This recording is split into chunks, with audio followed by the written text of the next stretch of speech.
Good afternoon, adventurers, and welcome to a bonus video.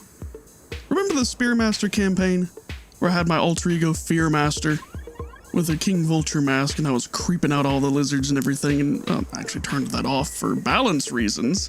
And the finale of that series had a particular thumbnail that everybody really liked.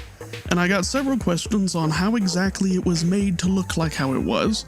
So I'm going to describe how I did it. Well, mostly how the imagery was created. Because the mask itself was just hand sculpted out of some dust, air dried clay, and then painted. Wow, very complex there.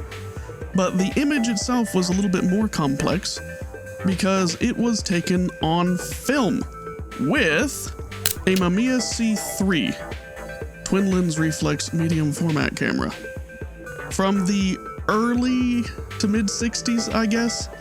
The date code on mine is inexplicably missing because somebody in the past has removed it. But that's not a big deal. All we know that is old and slightly beat up.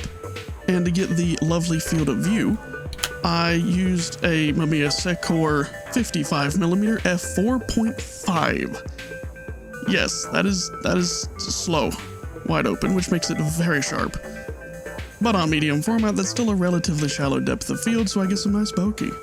But the astute amongst you may have noticed that it is not taken on medium format film, it's in fact 35mm film. Specifically, Kodak Ultramax. Because that's what everything is these days. Don't get me started on how everything is Ultramax. In fact, if you look here at how I loaded it into the camera, you'll notice that that is not actually an Ultramax roll in it. That's Fujicolor 400, which is Ultramax. Looking for 400 speed film right now is about like talking to Sheen from Jimmy Neutron. So the third time this week you've tried to sell me Ultramax as something else, but I digress. So with 35mm film being loaded vertically through the camera, I would have to use a special viewfinder in order to see things right side up whenever I turn it sideways.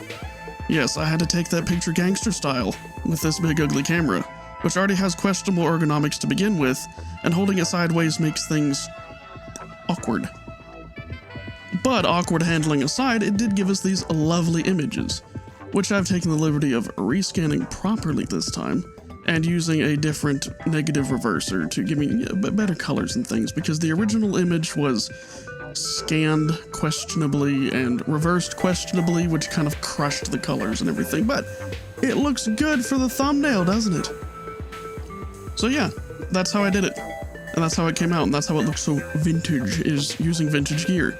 In fact, this whole video looks slightly vintage because I used vintage gear, which is a Helios 44 with one of those four-pointed star filters on a speed booster in front of an OM System OM5, which isn't vintage, but that doesn't matter.